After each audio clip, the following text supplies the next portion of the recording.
Hello, guys. Welcome back. Oh my God, it's 2024. That's wild. Welcome to a new year of Rich Artist Fridays. I am literally so excited for the year that we have ahead of ourselves. For anybody that's new here, my name is Sophie. I'm the founder of the Rich Artist Program.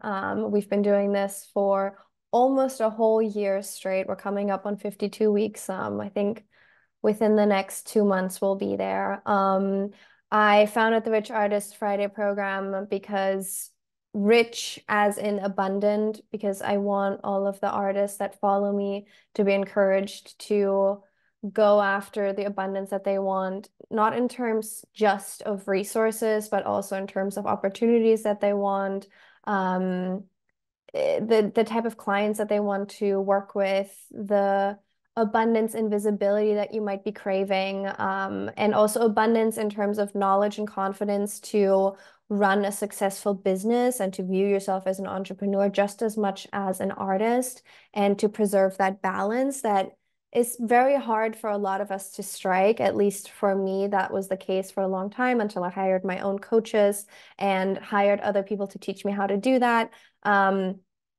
So I am here to give you guys little bits of what has helped me the most to build the career that I currently have, and encourage you guys to always seek that balance of feeling taken care of by your business financially and within the lifestyle that you want to live. And also, be creative, be able to be spontaneous. I mean, that's the whole reason why we do this in the first place, right? Is because we don't necessarily just seek the comfort of employment, we seek excitement because it's what we're passionate about. And that is a very brave thing to do. So I applaud you guys and thank you for being here. And hi to everybody on Instagram Live. Hi, Carrie, I see you. Uh, Carrie says your consistency is so inspiring. Thank you so much. That's so sweet of you. And for you guys in the Instagram Live, if you don't know, I host these Rich Artist Fridays on Zoom. So if you ever want to join us live and pop in and say hi to me or give feedback or yeah, every once in a while we do portfolio reviews as well. So if that's something you're interested in, check the link in my bio. I have links there to grab free tickets to the Zooms that we do. So yeah, welcome if you're new here. Thanks for giving feedback in the Instagram Live as well and in the chat if you're in here in the Zoom. I always love hearing from you guys and seeing your input and seeing your point of view on these subjects. The subject I chose for the first subject in 2024 was one that consistently came up over the last, like, I'd say 2 or 3 weeks as we were wrapping up 2023, as well, in one of my group coachings, as well as in the Rich Artist Fridays, as well as in one of my one-on-one coaching sessions, which was retouching. And I've heard so many things from photographers in terms of retouching and so many questions in terms of retouching from like, I don't like retouching. I don't enjoy retouching. I feel like I'm not good at retouching to if only I knew how to retouch better, then, then maybe I'd get hired more. Or if I had enough money to just hire a professional retoucher, then my images would be just as good as other photographers. And also, how much time should I be investing in getting good at retouching? Because at the end of the day, we're photographers, we're not retouchers, and there are people that dedicate their whole life to operating Capture One and Photoshop, and we all know that we could sit here for hours every week trying to become as good as possible at it. Hold on, you guys. Sorry. Always get a little distracted by the chat. Um, I don't know how to mute you guys in the Zoom. Just make sure that you're muted in the Zoom. And if you want to pop in and give a little feedback on the subject, then you can use the reaction button and like raise your hand to unmute yourself because I love hearing feedback from you guys, or just write it in the chat. Just make sure that you're muted so that I don't get distracted by background noise. Thank you. And yeah, so those are some things that I've heard from photographers, and I also always, I've seen the raw images from the world's best photographers.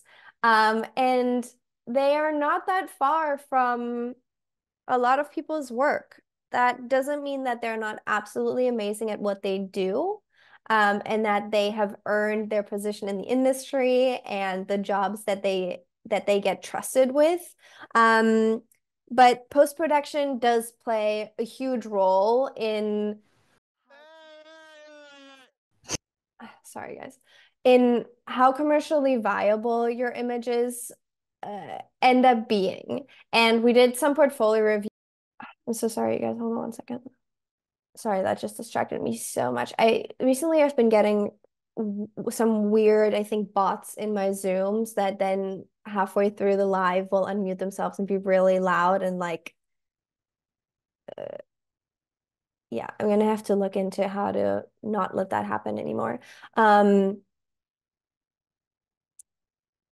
when we did the portfolio reviews at the end of last year, most of my feedback was in terms of post-production, in terms of color correction and how to smooth out your backgrounds and stuff like that, because those things really do stick out like a sore thumb within your portfolio on your website. And I think it makes a world of a difference when clients come to visit your website, is those little nuances in post-production and in the way that you see color and stuff like that.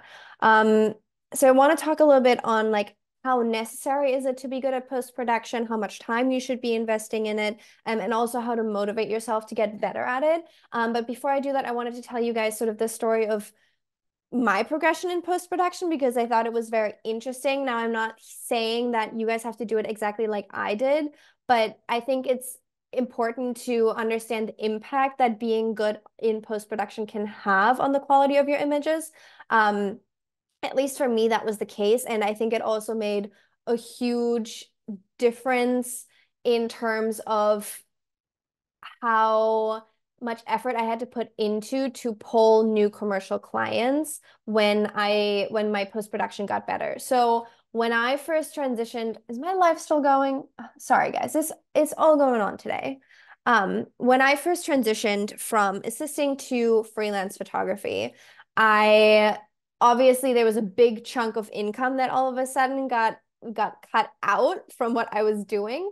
And at the time, what I ended up doing was sort of working as a junior retoucher for the retoucher that I had been working with. And she's absolutely amazing. I'm convinced that she's one of the best ones in the industry, the best retoucher that I've ever got to witness working. And I'm completely self-taught. Like I never went to school for post-production. I mean, I have a degree in photography and we had like one or two Photoshop courses, but all of that was like basic stuff. And all of the other stuff, I've just been teaching myself over years and years and years of trying to make my images as good as they could possibly be. So I started assisting her in bigger projects that she needed extra hands with. Um, and just during that time, commercial post-production is great money. I could do it behind the scenes, so I could sort of do it anonymously because she was the one that was getting the jobs, and I was getting paid in order to learn so much. And in those few months that I started working with her, I noticed that my own photos got so much better. And I would always look at my images and then look at the images of like the photographers that I idolized and be like, why are they so good? Why are they so much better? And yes, obviously some of it is lighting and the production value that goes into those things. We all know that if you have like the best fashion and the best studio and the best equipment and the best models, like yes, your images are going to be better, but also post-production makes it so much better. And I started realizing that when I was interning for a photographer in New York City, where I saw how diligent he was with his post-production and sort of, you know, like printing out the images and looking at them under like a daylight mimicking sort of light in order to really judge the color and syncing the monitors and stuff like that. And then he would circle certain areas of the subject and be like, her skin looks a little too gray here and a little too saturated here or too yellow here in the shadows. And so I started realizing that, wow, there's so much more that goes into perfecting an image rather than just being like, it needs to be more warm toned or it needs to be more cool toned, or it's a little too bright or a little too dark. And when I started doing commercial retouching, I started looking at my images in that way as well. And I think a lot of what constitutes post-production is learning how to see images, learning how to see color, and being able to then obviously also have the skills to fix what you're looking at. Um, I see some comments. Soul, I saw you. Soul says so excited for Rich Artist Fridays. Honey Retouch. Hi, you guys. Thank you for the shout out for post. Yes, of course. Thank you for tuning in. Everybody check out Honey Retouch. Um, when it comes to the actual skills of post-production, because I recently had this conversation with somebody where they were like, I feel like I can't really go after the jobs that I want because I know that my post-production is shit, that I'm really, really bad at post-production. And they felt like they had to sort of sit down and basically become a retoucher first before they could be the photographer that they wanted to be. And I understand the motivation of wanting to be able to turn your images into what you want them to be, because I think we've all had this thought that, oh, if I could only hand off my images to somebody that is absolutely amazing at post-production, then my images would be just as good as everybody else's images. And is that true? Probably. Probably because I've seen some very poorly done groundwork laid. And then if you have a retoucher that is that good, your images will be that good, unfortunately. However, do I think that you should become a retoucher in order to be a successful photographer? No. Like one of the most valuable lessons that I learned from like years and years of trying to crack the code when it came to retouching my images was that I'm allowed to take shortcuts. I'm allowed to be messy with it and be intuitive about it because I am not a professional retoucher, or at least at that time I wasn't. And you don't ever have to be one in order to be able to sort of find a way that works for you in order to take your images to the next level. Now, do I think it's important that you do spend time learning how to edit your own images and keep at it? Yes, I do think that's important, because even if after a while you have a career where you're truly able to outsource all of your post-production, you still need to be able to look at your images and be able to tell what is bothering you about it or how you want it changed, and then just have somebody else do the handiwork for you. But you still need to be the artist that looks at their image as if it's a canvas that you just painted, and know what colors you want it painted with and what light you want shown on it, to give you guys a metaphor. Um, I know that post-production is so time consuming. And we've all seen the memes online from photographers that is like, just like you're at the bottom of a hill and you have so many hours to go before your project is finished. I understand that. And with my own prospection, I learned that it's okay to be pragmatic about how you retouch your images. If you know that your images are just going to end up on your website and on your Instagram, retouch accordingly. If they're not going to be on a billboard, nobody's expecting you to retouch them as if they're going to be on a billboard. Take shortcuts, pre-program steps in Photoshop, or honestly, guys, every once in a while, play around with filters too. That's something that I recently started reincorporating is, using apps like Visco, for example, and just giving a rough, adjustment of the light and the color and the contrast on an image, and then popping it on my phone and playing around with it in an app.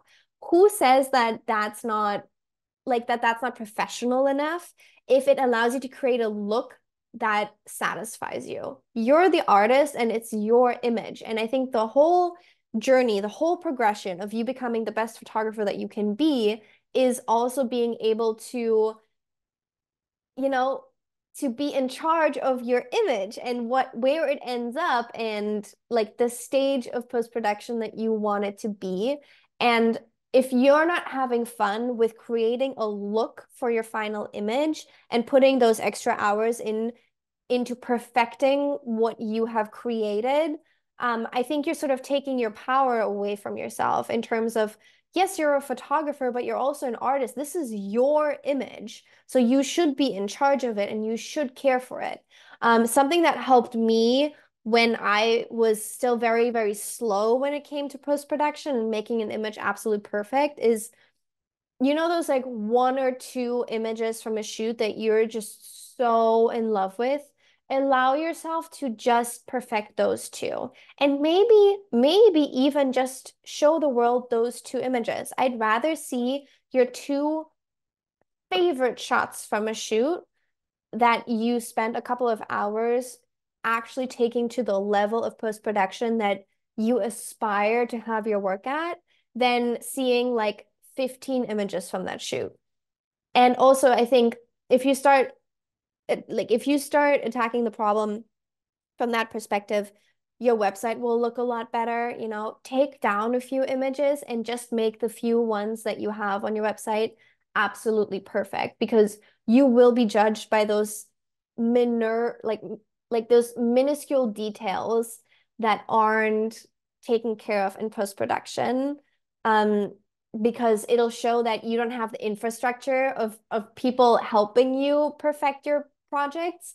And I think you're shooting yourself in the foot by doing that. You know, things like not making sure that your backgrounds are perfectly smooth. I have gone back and gone over images that were already on my website because as I was training my eye in post-production, I started noticing that I hadn't perfected the color, that I hadn't smoothed out the background to the level that it would have been done if it were a campaign that was being put on a billboard, that was being retouched by a retoucher that takes $1,000 an image, you know? So I went back and I made them better and I put them back up because those little details that you start noticing about your own work is really what takes you from that level that you're currently at to the next level where you can get hired by a brand for a commercial beauty campaign or a fashion shoot. It really is that important.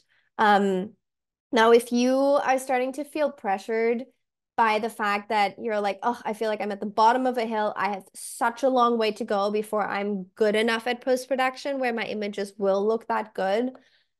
I'd say be gentle on yourself. You know, breathe. You have a long way to go. You have probably the rest of your life dedicated to doing this because it's what you're passionate about.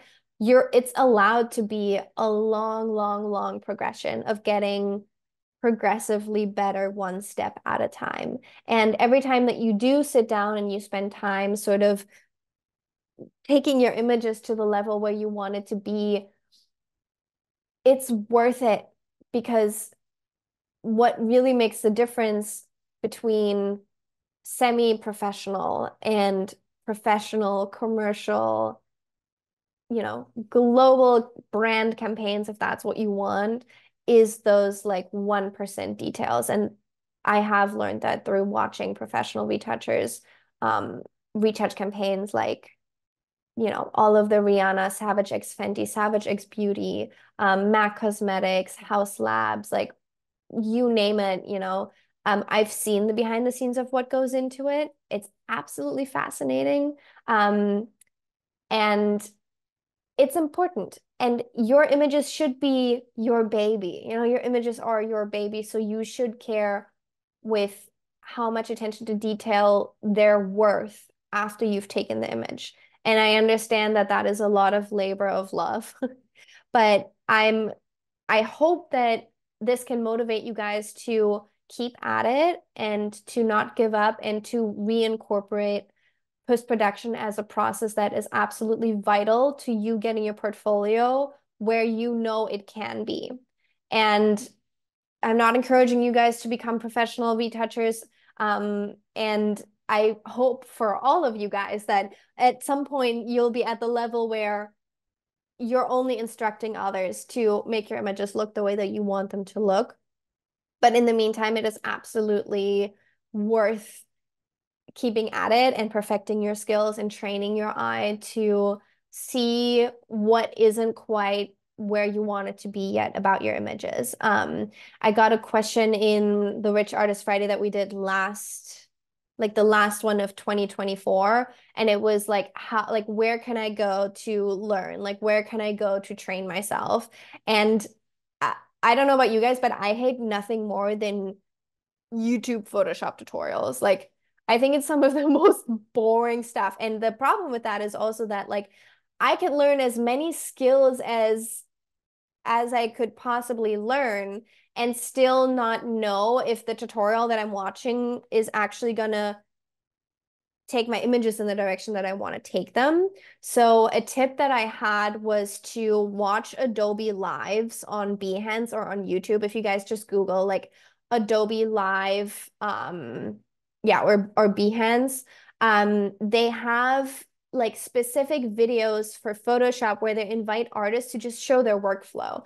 And I love those because A, they're way more entertaining. You get a host that sort of interviews the artist while the artist is just showing like, hey, this is how I took this image from this stage to this stage, like from raw to how you see it on their website or on their Instagram.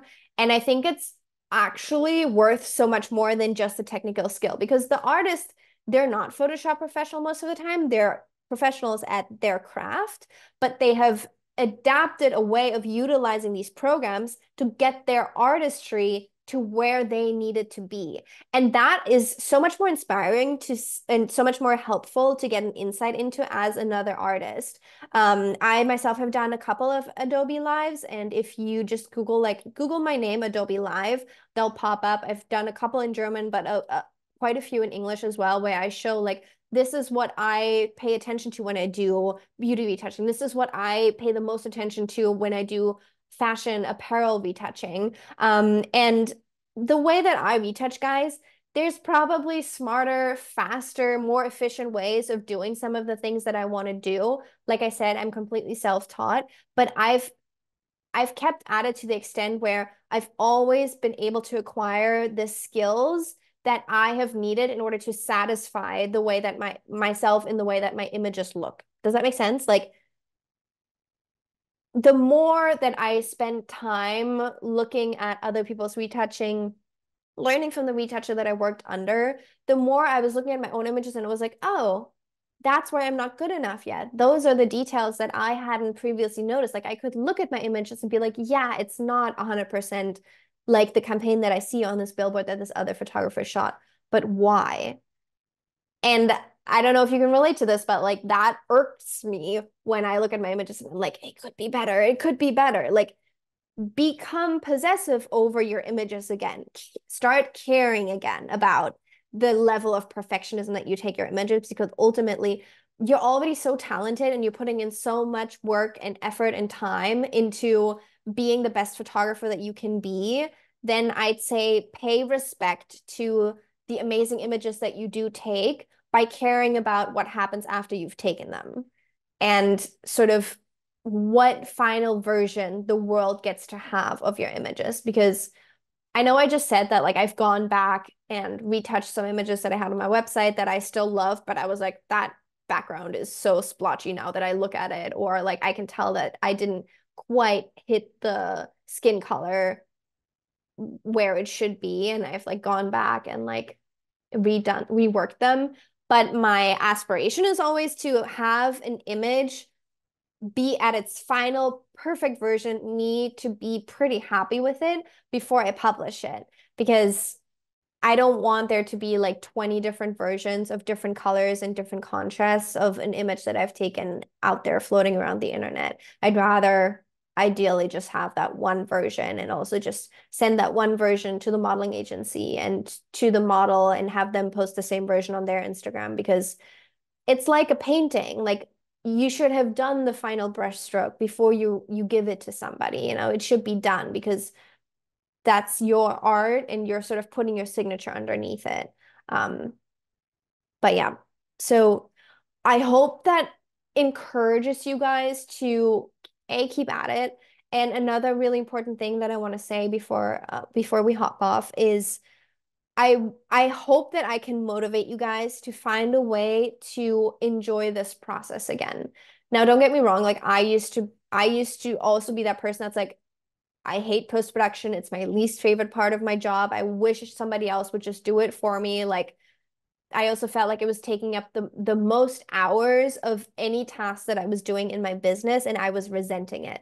And I realized that like, okay, I might not be at the level where I get to outsource all of it. And trust me, I've tried outsourcing to retouchers that were a lot cheaper than the retoucher I work with for commercial brands.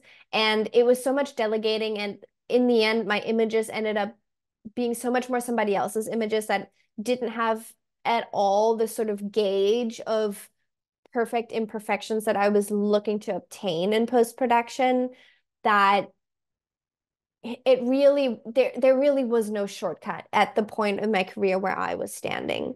So what I realized was what it took was a change in attitude towards it, because it was a step in the progress that was unavoidable where I was currently at. So if I can't avoid having to retouch my own images, I need to sort of brainwash myself into loving it again. Because I used to love sort of playing around, doing like weird things that I found tutorials for on Photoshop, like photoshopping in wings behind me and my girlfriend's images that we took of each other and stuff like that, like silly little things like that. So I literally had to sit myself down and like brainwash myself into being like, I love post-production. Post-production is my downtime. It's my me time. It's when I allow myself to get as cozy as I could possibly get, play my favorite TV show in the background, or listen to my favorite podcast. Like, do I need candles lit everywhere in the room? Absolutely. Do I need a thermos of hot tea next to me? Absolutely. Like, do I need to get as cozy as I could possibly get? Like, either like laying down on my bed like this with my Wacom tablet like propped up on a pillow next to me. And like, guys, the retoucher that I work with, who does like all of the celebrity brands that you could name, she does this too. She's like, I need a day of retouching in bed. Because what's better than that, than knowing that part of your job you can do from like the coziest place in your house that you could possibly get? Like, whatever you need to do in order to start getting excited about it again, do it. And it's worth the hours of work that you put in. Trust me. Like, I know sometimes it feels like I don't have that many hours in the week to invest in this. This is all you got. Your images is all you got. This is your art. So it's important. So find a way to love it again. I want to see what you guys are saying in the chat. I see you guys. Um, Little steps towards big goals. Thank you, Sophie, for keeping us on track. You're so welcome. You saved me all this year of frustration trying to become a retoucher when all I really want to be is a photographer. Thank you. Yes, absolutely. So yes, it's important. Do you need to be a professional retoucher? No. But do you need to care about what your images look like? 1,000%. Because they're your images. Like, it's important. Brainwashing our lives to make all the things we must do and are not our favorite things to do. The only way out is through. Thank you for all these insights. You're so welcome. And thank you for that feedback too. And thank you for tuning in the comment section. Yes, I hope I got to give you guys a little bit of energy to keep at it, but also be gentle with yourself. Maybe reduce down the number of images that you put these kinds of hours into, and it will get easier, you will get faster, you will train your eye where you really learn how to prioritize what makes the biggest visual difference in your images. And then, you can apply this to more images. But like you said in the comments, the only way out is through. And I do think that's true. And I hope that you guys are inspired to find a way to say, I love retouching again, at least for where you're currently standing, because your images are worth it. Your images hold so much value, they hold so much potential. And I think it would be a shame for you to not take them to the level where you know they could be, because that's all you got to do in order to get to that next step of whatever career you dream in. It's that important. So I hope you guys hear that. I hope you guys feel that in your heart. I hope you guys are motivated to keep at it. Check out like Adobe Live videos. Maybe watch the ones that I did. Maybe it'll be entertaining to you. Like, build it into your to-do list as something that you can look forward to. Like, I think it's a pretty great to do, like watch an Adobe Live show for an hour. Like, there's worse things, isn't there? Also check out the other Rich Artist Fridays that I already pre-programmed on my Eventbrite. And I did a poll yesterday on Instagram asking you guys what other subjects you guys want to see. And you guys gave me so much feedback. So thank you for that so much. I'm definitely going to program a couple more, taking that into consideration, because I loved your suggestions. And if you have any suggestions or like that number one topic in your photography business that you're like, I need input, I need help, I need motivation, I need tactics, like hit me up, slide into my DMs, and yeah, check out the other subjects that we have on the Eventbrite. Let me read you guys what I pre-programmed real quick to get you guys excited. Yeah, and other than that, just get excited for a really, really fun 2024 of Rich Artist Fridays. We're definitely going to do more workshops, group coachings. I'm always available for one-on-one. So if you want somebody to take you by the hand and be like, this is the next thing that you need to focus on in order to get to the next step in your career, or to, win that one commercial client a month that counterbalances coaching costs and gives you the resources to maybe have access to your first own studio every month, or whatever it is that your next step is that you dream of, hit me up. My coaching consultations are for free, and I'd love to coach you one-on-one. Okay, here we go. Next week, we're doing how to contact potential photography clients. So that's, again, like, how do I get a hold of the actual clients I want to talk to? Because I know we've all been there where we go to the website and it's like info@Mac Cosmetics, and you're going to land in the pool of like customer service, and like that's not the people that you need to be talking to. So like, what's a way around that? How do I actually get in front of the faces of the people that make the executive decisions of like who the photographers that they hire for the next campaign? Because those are the people that you need to become BFFs with, okay? And like, you need to learn how to professionally stalk these people. So I want to teach you guys how to do that. Then we're gonna interrupt the sort of tactical things with something that's a little bit more fun. And I know you guys love the story times for Rich Artist Friday, so we're gonna do what shooting a global photography campaign is like. I want to tell you guys the story of the first time I shot a worldwide beauty campaign, and that was just so wild, that experience, that I want you guys to learn from it. And then we're going to go back into something a little bit more tactical, picking it back up with how to reach clients, is what a photography client wants, like how to speak the language of your client and how to actually be able to take them by the hand and like make this process what they want it to be. Because yes, we're photographers, we're artists, but we're also service providers in a sense that if we are entrepreneurs and we are empowered in our own business, this is what we promise a client, but we need to understand a client's perspective, because that makes the whole like sales pitch sort of process of trying to land your first campaign for a brand or whatever it is you want to do, or that really high paying private client, like worth it. Like that's how you master that. So I want to talk about that a little bit as well. And then just keep your eyes out, for February, I'm going to do a couple more of the subjects that you guys are interested in. So I love you guys so much. I'll see you guys next week. And thank you for tuning in.